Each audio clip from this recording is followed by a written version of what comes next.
लेकिन फिर एक दिन सब कुछ बदल गया। 2009 घर की एक नौकरानी ने उस पर रेप का आरोप लगा दिया।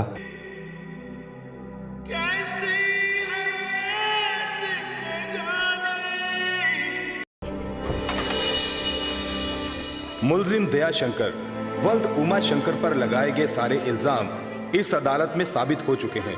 और तो और मुलजिम दया शंकर वल्द उमा शंकर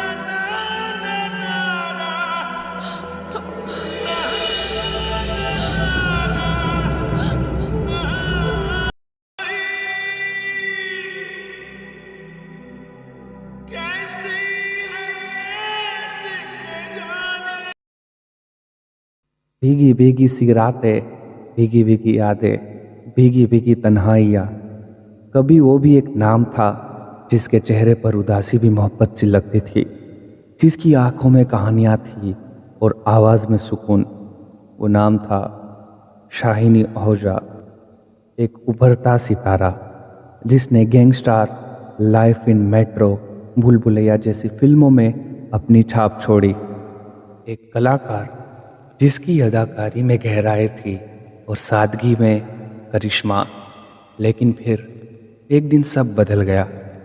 एक ऐसा इल्ज़ाम लगा जिसने करियर नहीं जिंदगी ही तोड़ दी। किसी ने कुछ नहीं सोचा, ना अदालत, ना मीडिया, ना इंडस्ट्री। सबने उसी पल गुनहगार मान लिया। क्या था सच, क्या थी साजिश, और कहाँ है आज शाइन?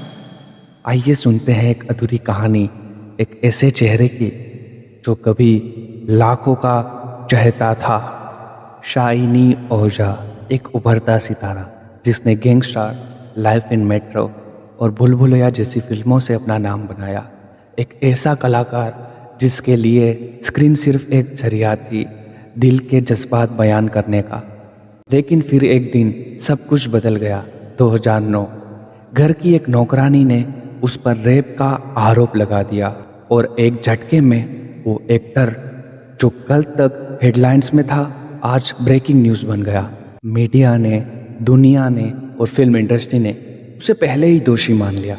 और फिर शुरू हुआ एक ऐसा सिलसिला जहां सच, झूठ और इंसाफ के दरमियान फर्क ही खो गया। पुलिस ने अरेस्ट किया, हेडलाइन ने शोर मचाया, टीआरपीस बढ़ने लगे। 19 साल की नौकरानी के बयान ने शाइन की जिंदगी पल भर में उलट दी। और जब 2010 में वही लड़की कोर्ट में मुकर गई, कहा कि सब कुछ झूठ था, तब भी दुनिया चुप रही। कोर्ट ने कहा सबूत मजबूत है और सजा सुनाई 7 साल की कैद। शाइनी आहूजा ने 4 साल जेल में गुजारे। वो जो कभी हर रेड कारपेट का स्टार था, आज खुद से दूर हो गया था। बॉलीवुड ने मुंह मोड़ लिया।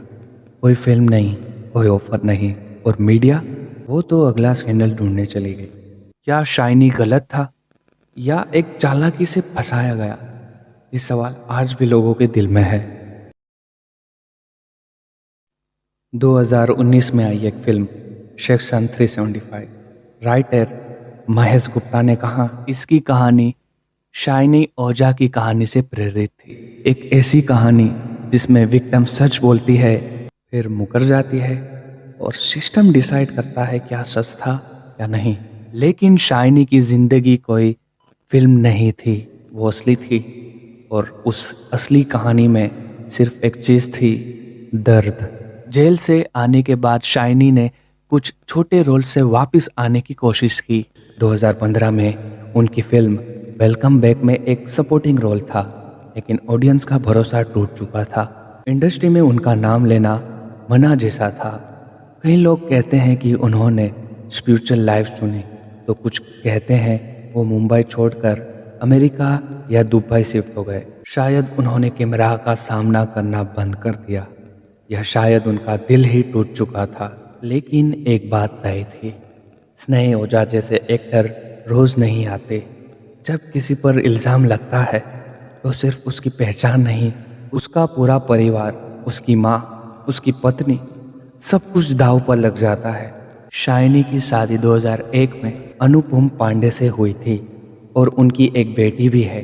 उनका परिवार इस पूरे केस में उनके साथ खड़ा रहा, लेकिन उन्होंने भी मीडिया का जुल्म झेला। जेल में शाइनी ने डिप्रेशन का सामना किया। उनके लेटर्स और जेल डायरी में उन्होंने लिखा, जिंदगी ने एक ही दिन में सब कुछ ले लिया, अब बस खुद से मिल रहा हूँ।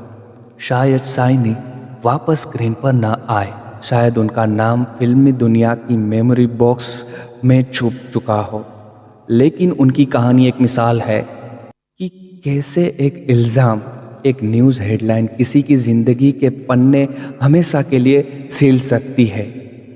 आज भी जब कोई नए एक्टर्स को देखकर लोग कहते हैं इसमें वो शाइन है, तो कहीं ना कहीं शाइनी ओहजा याद आते हैं। इतने साल बाद भी एक सवाल लोगों के जहन में है, अगर विक्टिम मुकर गए तो फिर सजा क्यों? सिस्टम ने सबूतों को देखा, मगर जज्बात कहीं पीछे ही रह गए। क्या शाइनी ओहजा सिर्फ एक मिसाल बन गए या एक स्केपगोट? उनका करियर, उनका सम्मान, उनका घर, सब कुछ खो गया, मगर आज भी उन्होंने कभी खुलकर मीडिया से बात नहीं की। एक सन्नाटा है जो हर बार उनका नाम सुनते ही दर्द में बनकर उभर आता है। आज शाइनी ओहजा दुनिया से दूर है, पब्लिक लाइफ से गैप। कहीं रिपोर्ट्स के मुताबिक वो अबॉर्ड हैं, कहीं कहते हैं स्पिरिचुअल लाइफ जी रहे हैं। जो भी हो, एक बात तो तय है, शाइनी ओहजा नाम आज भी एक दर्द भरी कहानी का हिस्सा है।